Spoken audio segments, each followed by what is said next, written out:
Hello and welcome to Springboard, your virtual university. My name is Albert Ocran, welcoming you to Ghana's foremost developmental program. Springboard is brought to you by the Springboard Roadshow Foundation and proudly sponsored by MTN Ghana and the Enterprise Group with media support from the Multimedia Group and the Graphic Communications Group. Today we continue our conversation about finding yourself. Very, very interesting so far. Exploring and unpacking different personalities and different industries. So the theater market is a vibrant and evolving industry that remains integral to the global entertainment landscape. In spite of the rise of digital platforms, the market valued at $42 billion continues to thrive within the broader leisure and entertainment market valued at, guess what? $2 trillion. Serious money. Here in Ghana, one person stands out as arguably the hottest property in theater. Regular feature in Roman Productions, and recently the King Odewale in The Gods Are Not to Blame. My friend Andrew Tandoh-Adote. Andrew, good to see you. Good to see you too. It's an honor to be here.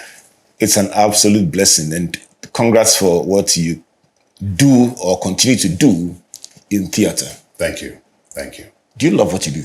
Absolutely. Absolutely. From the moment I stepped on stage at the National Theatre for the very first time in 2008, when I stepped onto the stage, I knew that this is where I was meant to be. And I haven't turned my back since. How many years? From when I started acting generally, and then to Roverman, that would be Roverman from Roverman. That would be 16 years. Wow. Yes. But all together, you've done over 2 decades in theater? Oh, not over 2 decades, almost 2 decades. Almost 2 decades. We'll unpack some of the exciting moments, the difficult moments, and the behind-the-scenes stories that your viewers don't get to hear. But this conversation is about finding yourself. And you say almost love at first sight. But how important is finding yourself, your true self, as a human being? I believe it's crucial to find and know yourself. Because, I mean, even the Greek philosophers have said that to find yourself is the beginning of wisdom. You know, finding yourself means as a person, finding what you're good at, what you love to do, your strengths, your weaknesses, what you find easier to do than other people. I mean, I find it easier to draw than, I'm also a visual artist. So I find it actually, visual arts is what I discovered before I even knew I could act. The acting came decades later, but drawing was what I did and what I was known for up until the acting. So You still draw? Oh, absolutely. I still draw. I'm actually upgrading it and trying to go into animation now. So, yes, finding yourself, what you are good at, what you have an affinity for naturally. And I mean, it's also finding things about yourself that you are perhaps not proud of and approaching these things with humility and with a sense of self-reflection and things like that. If you're able to know yourself and know these things about yourself and approach them humbly, you relate to people much better. It improves how you perceive and interact with the world. So I believe personally, professionally, it is important to know yourself. It informs how you lead people. There are leaders who lead quietly. There are leaders who are the shouters. There are leaders who lead from the front, others lead from the back and all that. And each one is designed to do it that way and do it most effectively. But if you don't know, you wear shoes that are not fit for you, right, and you end up becoming, a mess as a leader. Meanwhile, maybe if you had known yourself a little better, you would have been able to occupy a certain position that maximizes your strengths. So, Andrew, by virtue of what you do, you will find yourself acting different roles with different personas coming through the roles and being acted so well that you will tend to see the person as that person. So let's put all those personalities aside. Sure. Who's the real Andrew Tandoh-Adote? Andrew Tandoh-Adote is in his raw form. Unedited. Yeah, he is an introvert. Really? Yes. The Andrew you see is someone who has been through the mill of theater and has had his behaviors shaped and refined through mentorship from Uncle Ebo and even interacting with people. I had to learn to interact with people. I couldn't be that way in that crowd and expect to work effectively with them. So I was forced to interact with people, to interact with women, beautiful women who, under normal circumstances, if I hadn't been through the experiences I'd been through, I would be shy to even approach and talk to.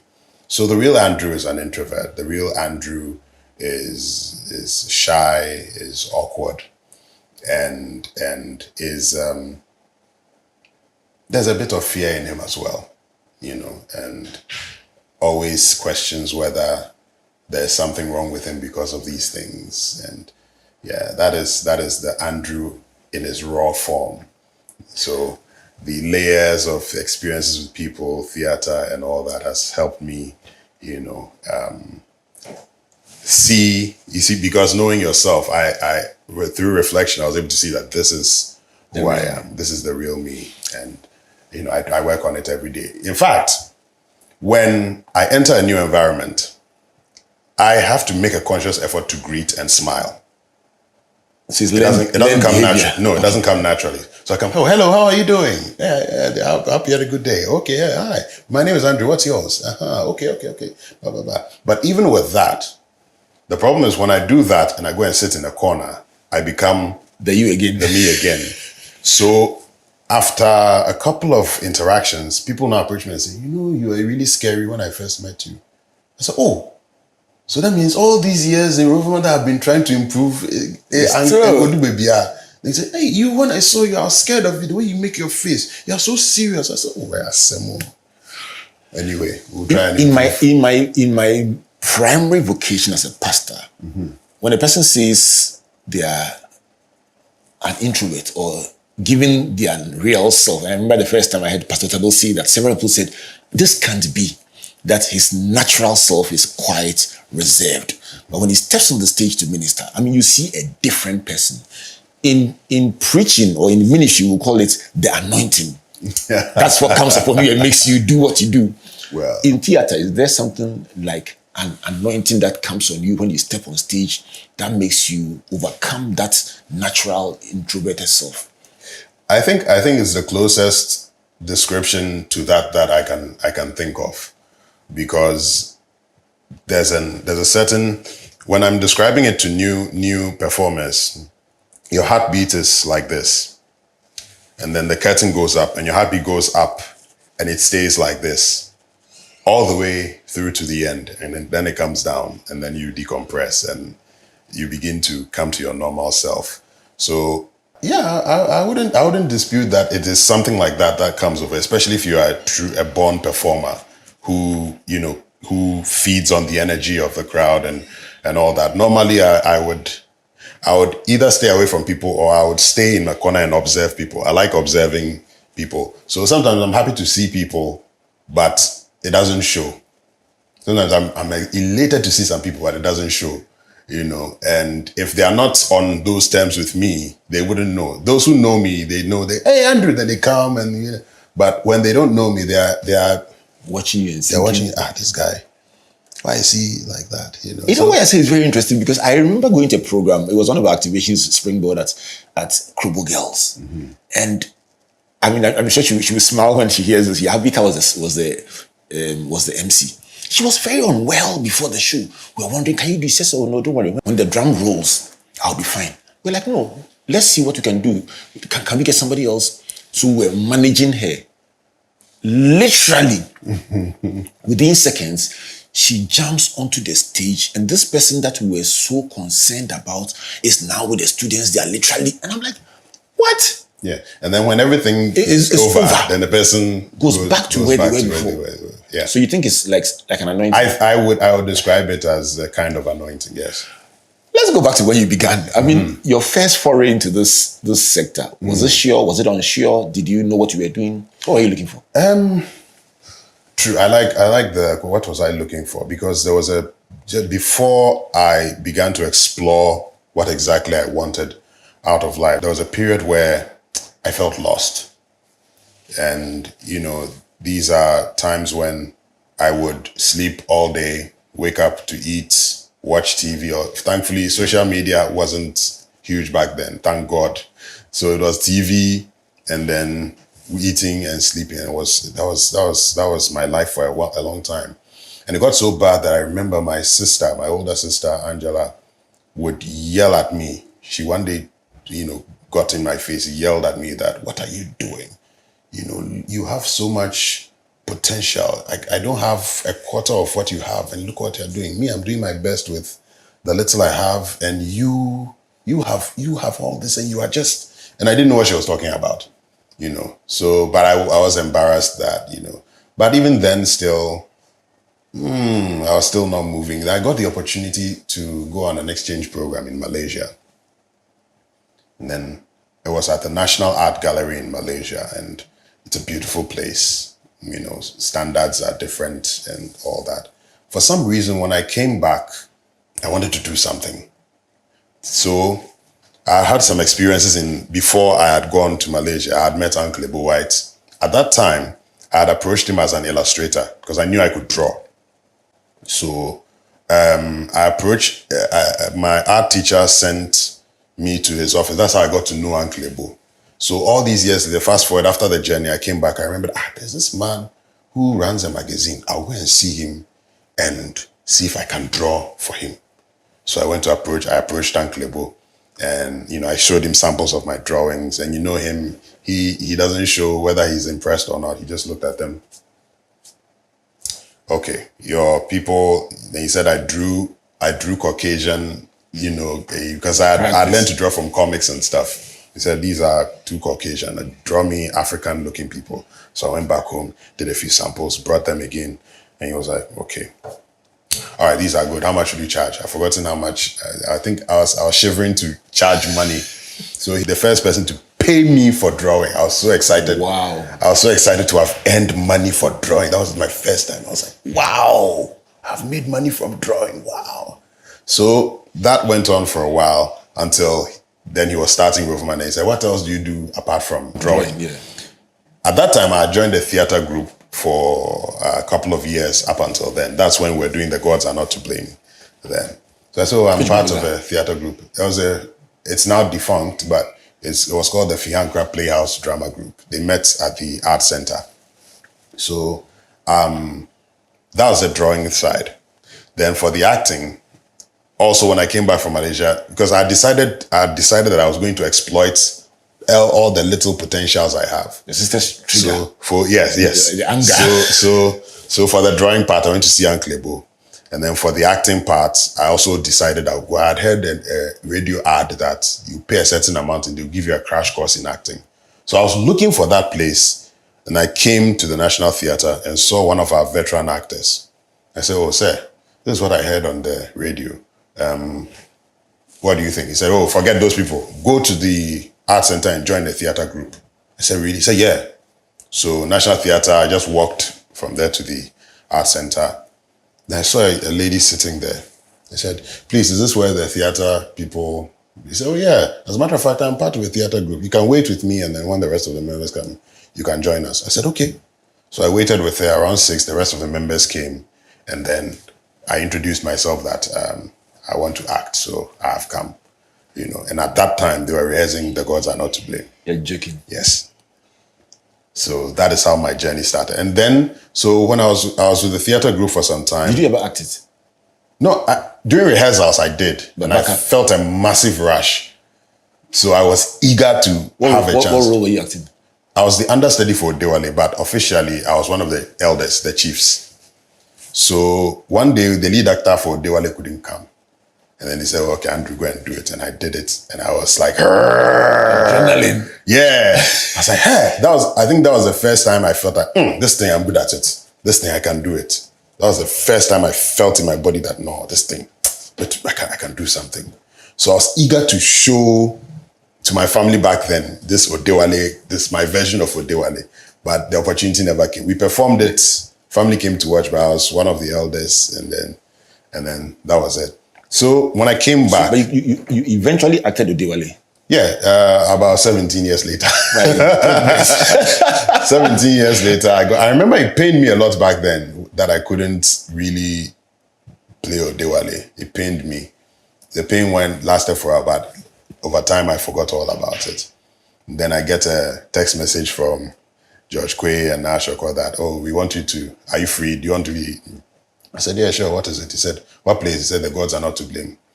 I said, what road? They said, King Odewale. And you know, I had forgotten about all that. You know, are you a person of prayer? Yes. How did you feel when the text message came? You see, I hadn't remembered.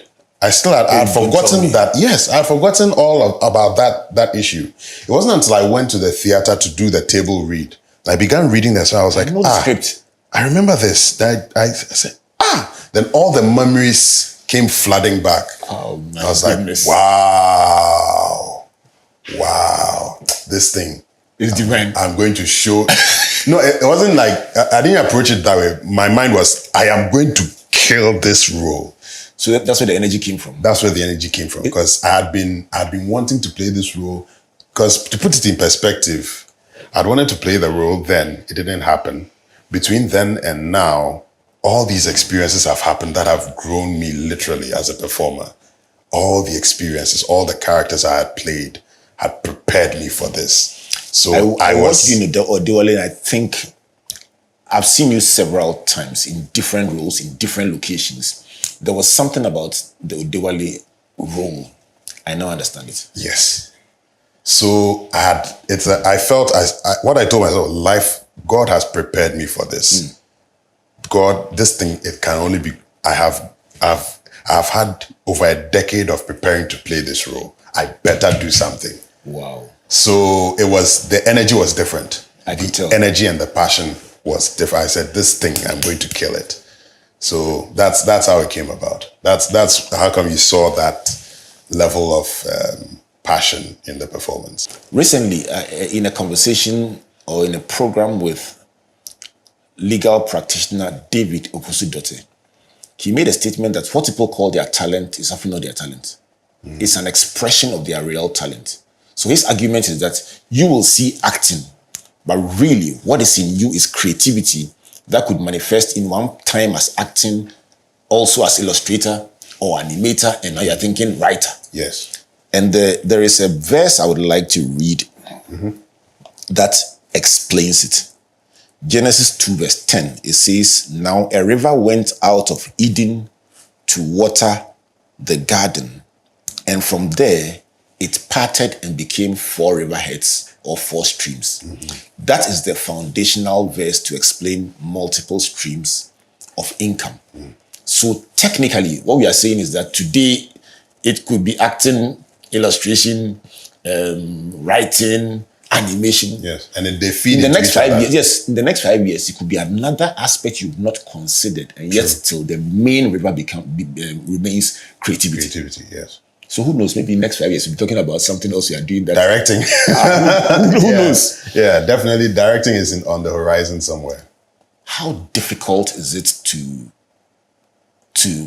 prepare to deliver what we see and enjoy when we come to the National Theatre or wherever it is that you act? It is very difficult, especially for the stage play. And I'll give Uncle Ibuwai credit for this. His work ethic is unparalleled. People a quarter his age are amazed at how he works, how hard he works, and how consistently he delivers. And that is the environment I came from. So you take it for granted that it's going to be difficult. Your mind is prepared for a difficult process when you approach a role. So for the gods are not to blame. Yes, I remembered some of the lines, but I'd forgotten most of them. I learnt most of my lines, I would say 70% of my lines before we started rehearsals. Wow. Yes, because it is normal that you come on stage, you have your script, and then you do this and do that and do that. But where I come from, you don't have time. It's in your interest to learn your lines quickly because you only have a certain amount of time to hold your script on the stage. After that time, you are you are, whether you remember your lines or not, you will go off and you will learn the lines by force, you know. So it is a difficult process if you want to do it right. I think I'll put it that way. Difficult if you want to do it right. Yes. The words of Andrew Tandoh-Adote. My guest for today on the Finding Yourself conversation on Springboard, your virtual university. You know Andrew from his various roles in theater, but today I'm trying to find out how he found himself and what goes on behind the scenes as he executes the mandate given to him. When I come back, I'm going to try and find out the mountaintop moments, the celebration, the applause, the awards, the fun, and then go behind to find out also the pain that is rarely spoken about when we celebrate the people that we love doing what they do best. So let me remind you, the Springboard is brought to you by the Springboard Roadshow Foundation and proudly sponsored by MTN Ghana and the Enterprise Group with media support from the Multimedia Group and the Graphic Communications Group. Our Enterprise Advantage tip for today is, can I buy motor insurance for 3 months? It's a question about the length of a policy. Somebody is asking, can I buy a policy for just 3 months? And the response is that your motor can be covered for as short as 1 month or as long as 12 months. But here's the catch. Per the pricing guidelines, it is more expensive to buy motor insurance for shorter periods. So there you are. Buy it for a longer period and save some money. This insurance tip is brought to you by the Enterprise Group. The number to call 030-263-4777. Email info@myenterprisegroup.io. Enterprise, your advantage. Let's go for a break. When we come back, let's find out the mountain, the valley, and the height in between. Please don't go away.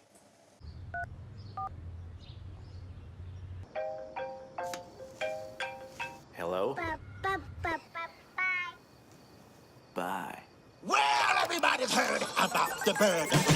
Bird, bird, bird is the bird. Bird, bird is the bird. Well, don't you know about the bird? Well, everybody knows that the bird is the bird. Bird, bird, bird is the word. Everybody knows about the bird. Bird, bird, bird. The bird's the bird. Bird, bird, bird. The bird's the bird.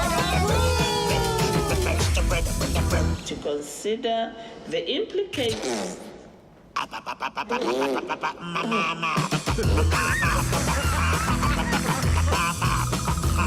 Hello? Everybody knows that the bird is the word. When the bird, a bird, a bird. Whether it's 1924, 2024, or 2124, we've always known that you are driven by your sense of safety and well-being. It is what drives us to see you through from start to finish, from small to big. And in the last 100 years, as you have evolved, so have we also expanded to serve you in many ways. From cradle to grave, with expertise in insurance, life, pensions, properties, health, and for those beautiful, memorable goodbyes. It's 2024, and in all our markets, our pedigree is recognized, our strength respected, our expertise valued, and our solutions sought by all who desire an advantage in life. Experience the time-tested and truly trusted 100 years legacy of Ghana's oldest insurer. Take charge of your future now. Insurance, life, pensions, property management, funeral services, health insurance. Enterprise, your advantage. This be me, Kobe, aka Kobe Boga, KB for short. And this is my sweetheart, Obahima. Today, I get big surprise for her.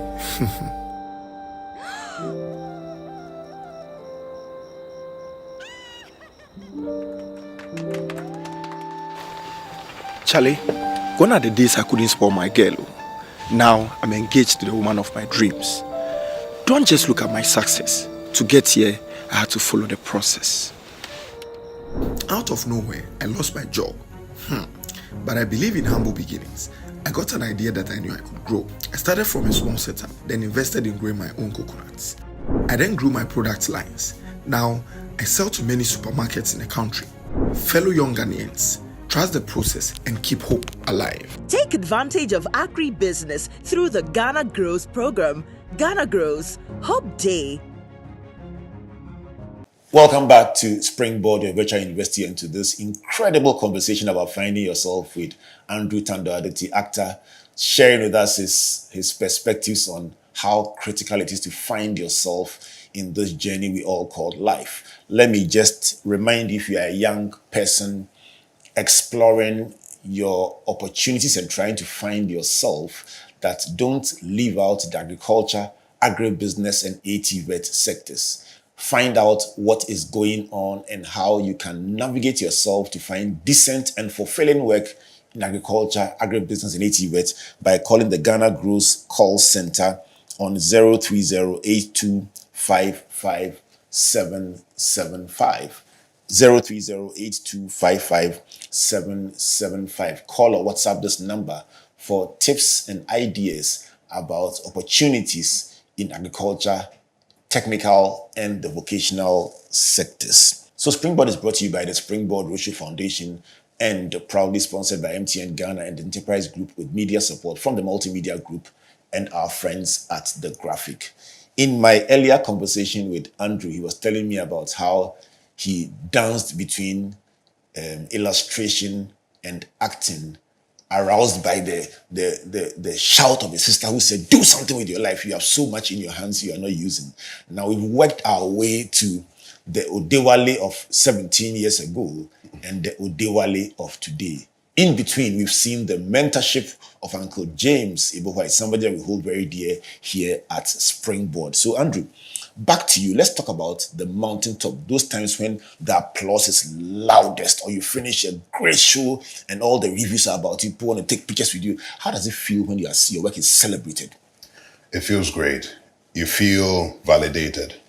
You feel in that moment the sense of relief, of course, that you finished the work, but also the fact that people enjoyed it and people are coming to say you did well and, oh, we love you so much, you are amazing and all that. And there have been many of those moments, you know. I mean, when we finished Unhappy Wives for the very first time, and my mother came to see the show, and she didn't recognize me on stage. How? Because of the characterization and the makeup, and I changed everything. Even the sound of my voice had changed, and my posture and the way I walk and everything. So she literally did not see me on stage till it was over, and she was like, I thought my son was in the play. What happened? I said, there he is. I said, that's him. Oh, you know, that was a huge compliment. One other significant milestone down the line was when Uncle Ibo decided to produce a play based on the life of Archbishop Duncan Williams.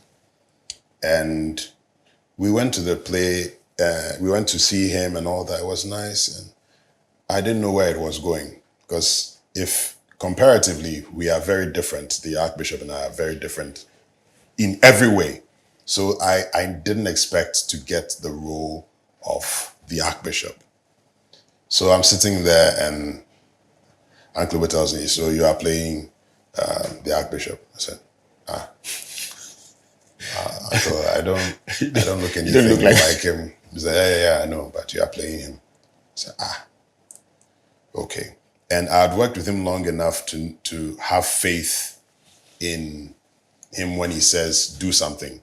So I questioned it for a while, and then I just put that aside and went to work, started watching videos and seeing how he talks and all that, the mannerisms, etc. And then after the show, people said, well, if you close your eyes and you listen to me on stage, you will think it's him. Wow.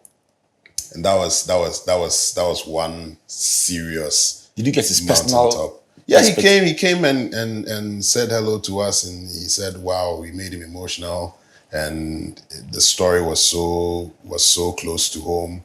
And we even invited us, we performed it at the church as well, So there was a moment when I said, "The Bible says," and I could hear the crowd go, "Ooh." Did it make you think that maybe your creativity should be extended into preaching? Oh no. That one is a step too far for you. Yeah.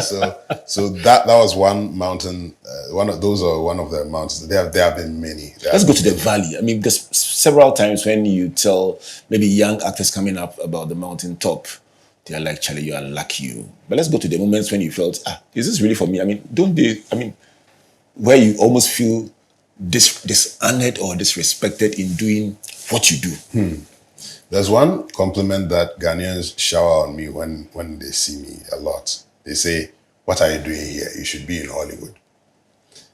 And yeah, it's a way of saying that we need to show you to Showcase the what you world. have. But the other side of it is, it's almost as if they know by default you're not being treated well. Because it's like, what are you doing in Ghana? That means whatever you're supposed to get, we know you're not getting from here. Whatever recognition you're supposed to get, we know you are not getting from it. So go out there, over there, when they mention your name, everybody knows your name. You get that stamp. Because there's this mentality that you are not respected until a foreigner respects you. Then Ghanaians go, "Oh, okay. Hey, what's his name? Steven Spielberg mentioned Andrew's name. Oh, hey, then let me pay attention to, and let's now pay attention to him. When he does something, let's go and watch." That is the unfortunate underlying sentiment also there. And I personally have unfortunately, on my journey in the early days, I've been through quite a few unfortunate situations, especially when I ventured into screen. So this is not screen or stage. This is acting in general. As a young, up-and-coming actor, excited about the idea of acting and acting maybe on TV. Now I'm on stage, but wow, what if I can go on TV? My mother will see me. Wow, that kind of thing. So there was this producer. This is before Roverman. I was at the art center with a group, and this big-time producer came. And he sat down, and I was excited because, hey, this man produced this movie. Okay.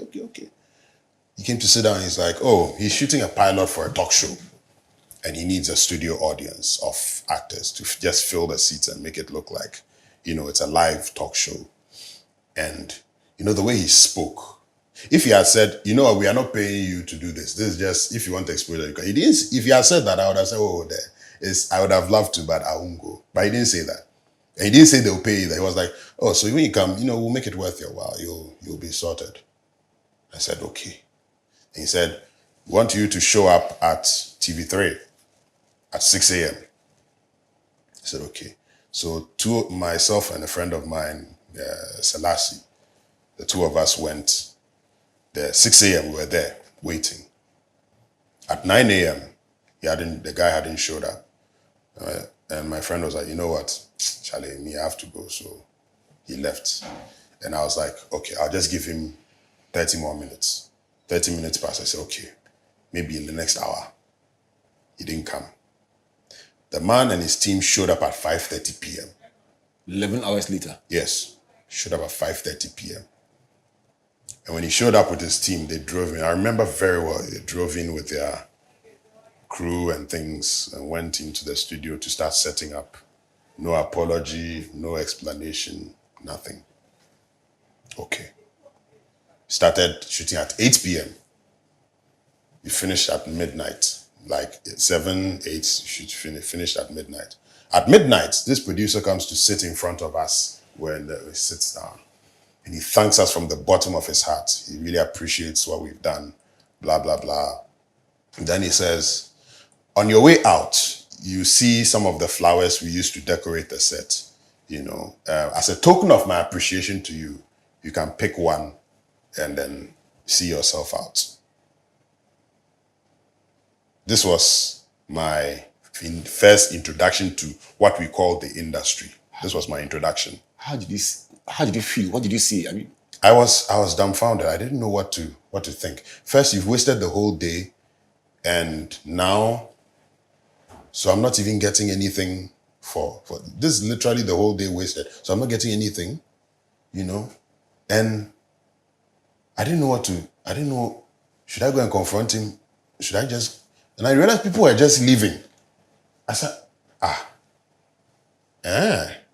okay.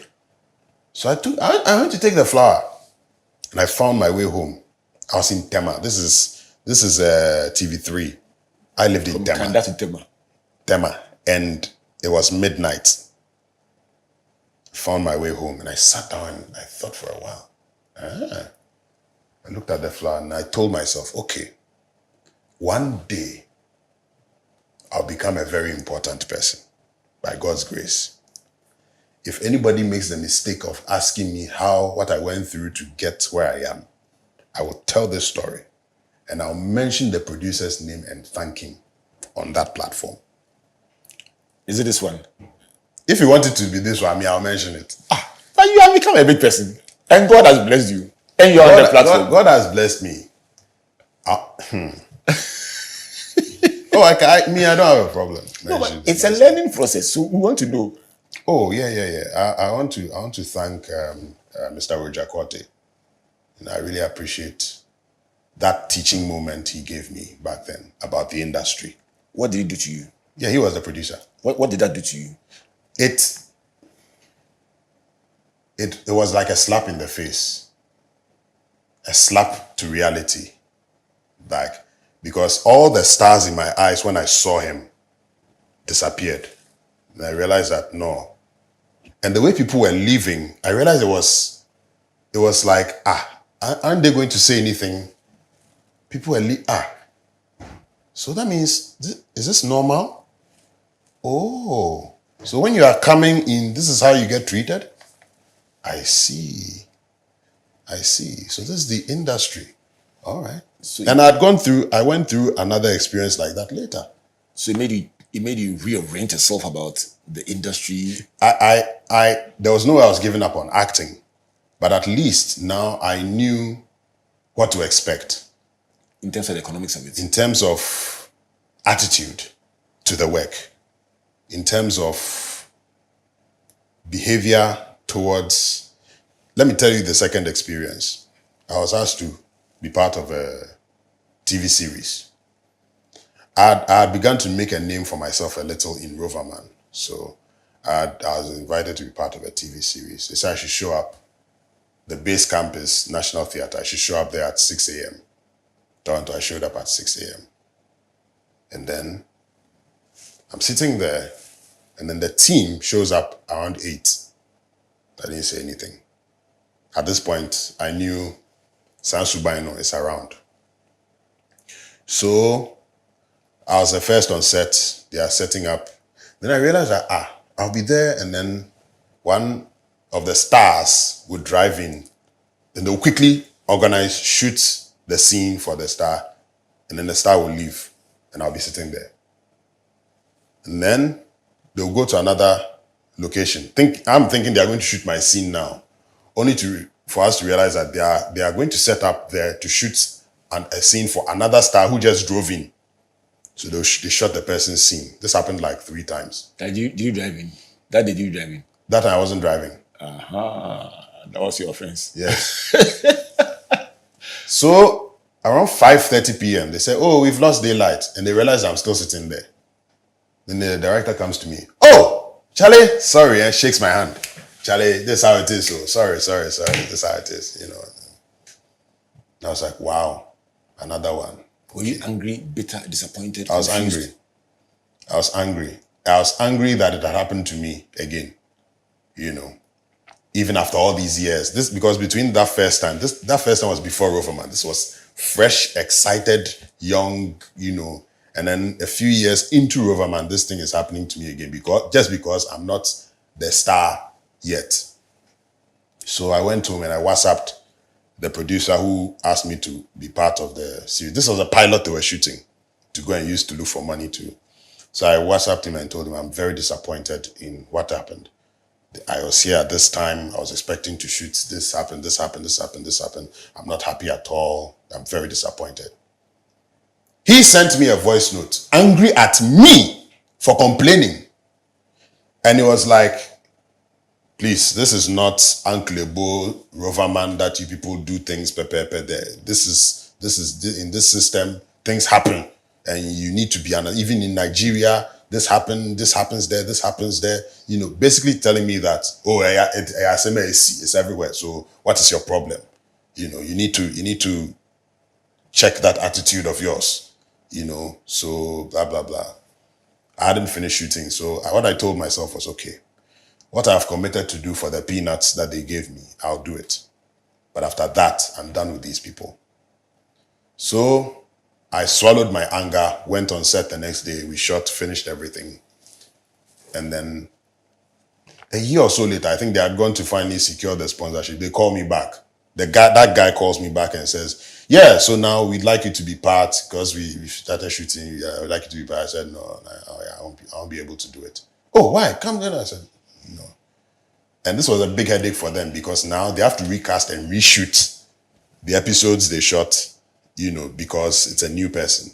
I didn't care. With the benefit of hindsight, this is the industry I came to meet.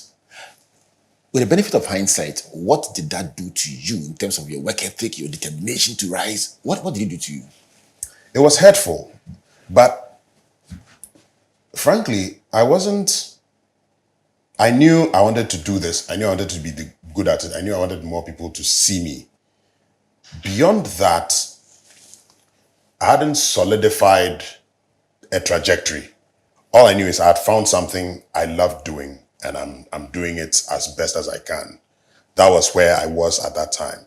So it wasn't like I wanted to get here and get here and get here. I was on the path. I was enjoying being on the path, and wherever it was taking me to teach me, I was on it, and I was learning. So there wasn't a sense of trajectory, but it was a realistic slap in the face that, oh wow, okay. So when now, depending on the producer, I can tell. I mean, things go wrong with sets and things and all that. I've learned that as well. That maybe they want to shoot here and then something has happened. The owner of the place has suddenly changed their mind. They have to move here and things like that. But there's a general way you are treated when you are new in the industry.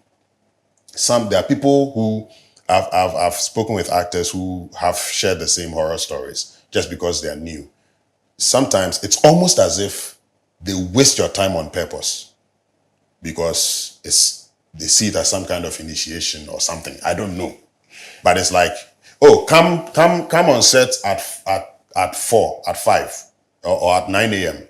Then the young actor goes on set 9 a.m. Then they shoot the whole day and ignore him. And then when everything is over, they remember he's sitting there. Then they go to him and say, oh, sorry, we didn't shoot your scene today. Eh? Oh, sorry. Okay, you know what? Come tomorrow at 9 a.m. We'll shoot your scene. Interestingly, you mentioned you had found something you loved, but also realized that there's more to it than love. Let me quote the Archbishop from 30 years ago. He says, love don't pay bills. That's right. You love the thing, but it doesn't pay the bills. That's right. Let's go to the economics of the industry. I mean, so I mentioned that the market of theater is valued at 42 billion. And it sits in the broader leisure and entertainment market, globally valued at 2 trillion a year. This is serious money. Yeah. I mean, if you went to the London West End, there is a collection of theater houses. Some of them showing theaters that they started showing in the 80s. And they show it every blessed day till today. In Johannesburg, South Africa, there are theater houses that you can book today for a December show in advance, and they show it every day. When they say this film has grossed, when they mention, let's see, Lion King, and they say this is the most successful theater production, or Hamilton, and they've grossed, I mean, one ticket was $1,000, the premium ticket. When you hear some of these numbers, and you look at the hard work that you put in, hours of rehearsal of your lines a day, are we getting closer to those levels? I would say we are nowhere near there. From personal experience, I would say we are nowhere near there. The system, for us to get to this level, a lot of things have to work at their optimal. The first is the general respect for the arts as a tool for not just entertainment, but for catharsis and therapy and things like that. For us as a people to respect the arts that way. And then for the powers that be to put certain things in place that will let things work. We don't have a royalty system. We don't have, that's why sometimes when people talk about the industry, I doubt we have an industry. So what do you have? We have groups of people who love what they do that are doing their best to make things work. So in your opinion, what will make it an industry? What will make that industry is if there are standards. For instance, if you are on set and your actor gets hurt doing a stunt, what do? Are there any protocols for handling those things? Is there any insurance scheme that will an insurance scheme even take such things on? If you want to insure your cameras, is there a protocol for minimum payment for actors? Do we pay per day? Do we pay per week? Do we pay per hour? Do we pay per episode? Do we pay what? How much do we pay for what? If you come and your whole day, if you come and spend time on a set the whole day, is there a minimum that you are required to be given if you're an actor on the set and you didn't shoot? Is there a minimum? There are people who do Waka Pass as a career. What's out Waka there. Pass? Waka Pass is extra on set. Okay. So when the monster is eating the people and those who scream and do and they run across the camera, you don't even see their faces. They do that as a career. That is what they survive on. And they are fine. Because it's hourly pay. So if I go on set, I know I'm getting a certain number. If it crosses into the new day, that means there's extra payment because that's crossed into the new day. Do we have those standards here? No, we don't. So in the absence of those, can acting be a full-time career that pays enough to pay the bills, look after your family, live a life? As it is now, absolutely not. Unless you climb to a level where you have made a name beyond the shores of Ghana, where they call you, you go, you do the job, and you come back. Remember what I said. A premium is not placed on you unless, in this country, unfortunately, unless another nationality or a foreign organization places the premium on you. But Then you acted in Beasts of No Nation with Idris Elba. That's yeah, as big as it gets from a part of that's, the world. that is as big as it gets, but I was in this movie for 5 minutes total. Tell it 1 minute, can always be skill. No, there's honest, there's Kabiamba. Let me tell you something, and I'm not casting insinuations on anybody who was involved in that movie. There's something that happens in Ghana. A foreign entity comes, business entity, production house, whatever. They come, and then they say, "Oh, we want actors on our set." In America, we pay $20 an hour. So we want to bring that standard here. So any actor who comes, when they come on set and we start shooting, we want to pay them per hour $20. Then they'll meet a Ghanaian. Then the Ghanaian will say, $20 an hour is too much. Or let's say $100 an hour. It's too much. How are you paying Ghanaians $100 an hour? Look, the whole day, if a Ghanaian comes on your set the whole day, if you give him $50, oh, you're okay. What? So you want us to pay? Oh, yeah. Ghanaians, if you pay Ghanaians too much, they will be lazy. Ghanaians, you have to. Meanwhile, he's not asking for a reduction in what you are paying him. But for everybody else, no. Oh, no. Ghanaians. No. Ghanaians don't. So the standard that they come with is now slashed. And you are getting what a Ghanaian like you with the same skin color and same experiences in this country has what we are all going through. No? A Ghanaian will look at them and tell them, "Oh, pay Albert the whole day. Give him $50. He'll be fine." Really? Yeah. You pay them $50. And you think these are the things that are crippling the industry? Oh yes. What's the most difficult role you've played? The most difficult role I played was actually Recently, a movie called Detor, directed by Mark Kofi, starred Akofe Jenia Siedu, Kojo De Long, Brian Angels, a bunch of established heavyweights and some up and comers like myself. You know, I like the modesty. yeah, up and comers like myself, and the whole movie wasn't difficult. It was a certain scene in the movie where a lot of things had come to a head with a particular character, and he had to show the emotional vulnerability and the mental toll it had taken on him. These are a lot of things to communicate with just your emotions at the same time. And I remember being terrified leading up to the role. So I was dreading the day that scene would be up to shoot. Then finally the day came that, okay, Andrew, you're shooting this scene. I was like, God, help me. So action. And then we start filming, and then everything falls into place. The emotional beats are all hit. And that, I can describe that as one of my little mountaintop moments, because that scene came out beautifully. What did it mean to you? It meant to me that I had grown. It meant to me that even if it's 1% growth, it was growth. And it meant a lot to me, because it was something I feared, and I went through it, and I was able to get it right. And I was so happy. Are you wired as a process person? Process person. I guess so. I've never asked myself that question before, but it's another thing is, Uncle Ebo teaches you to get used to the process. Trust the process. Trust the preparation. That scene took me almost 2 decades to prepare me for that particular scene. So it wasn't just that scene, it was everything that had led up to it. It was a process. So yeah, in a way I would answer that yes, I'm a process driven person. When I'm pursuing something that I find worthwhile, I'm a process driven person. What's your favorite color? Orange. What's your favorite word? I have no idea. It's a favorite word. I guess so. When you say it in place, it really amuses me. So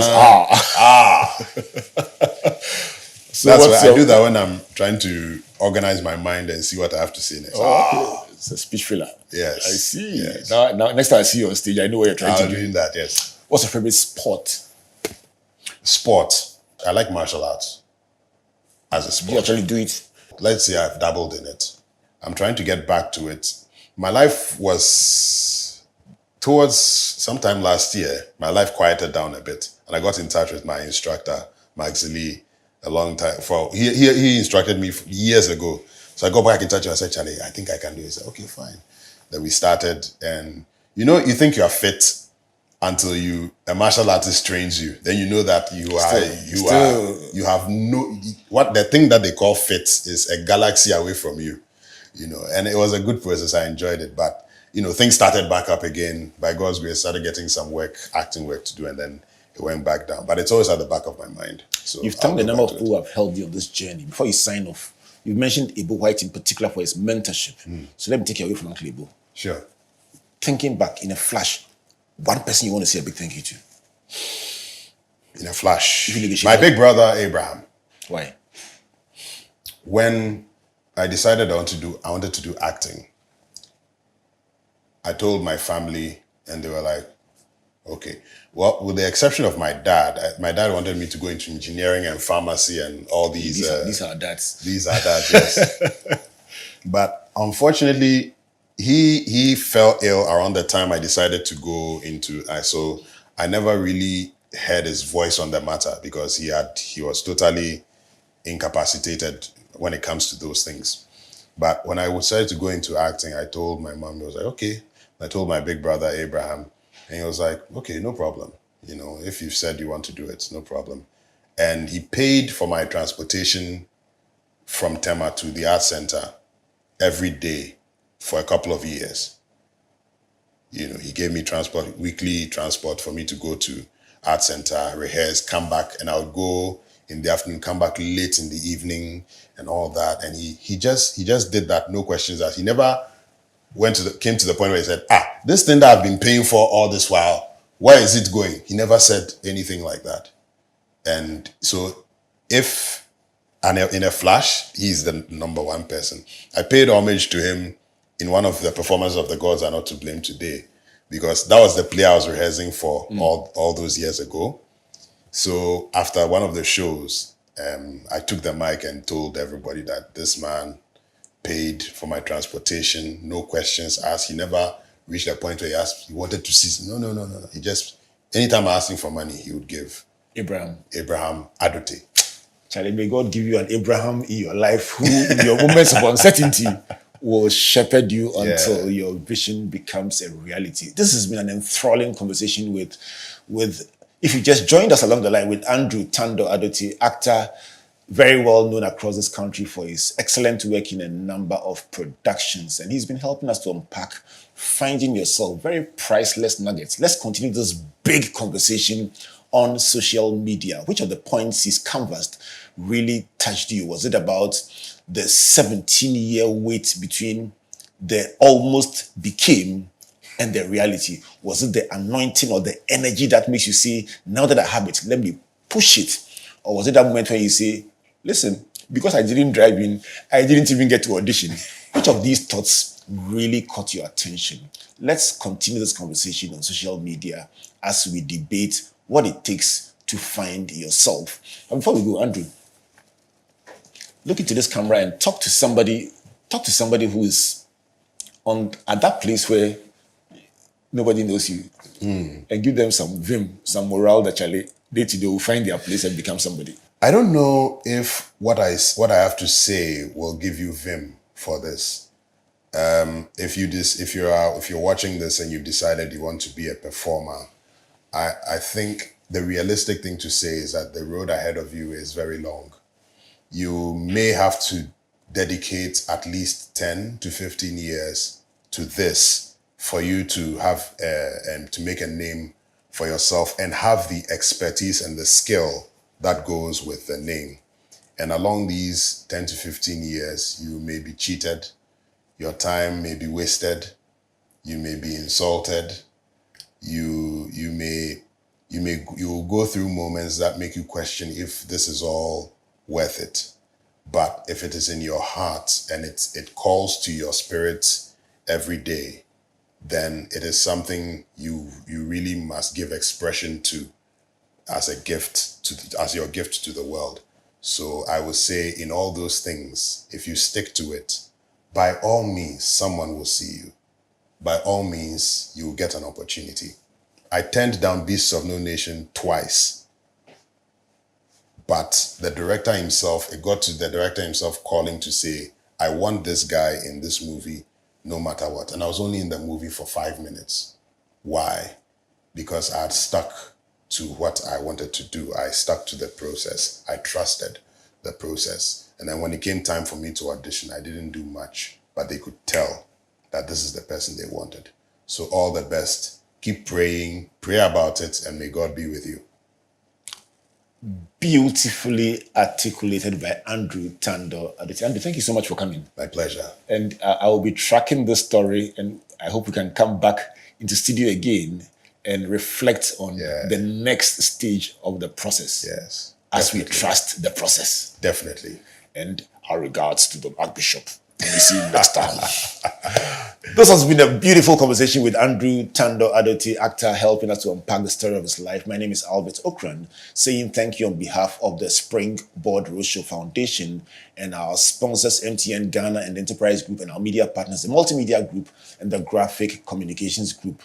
Till we come your way again next week, my name is Albert, saying God bless you, and God bless you.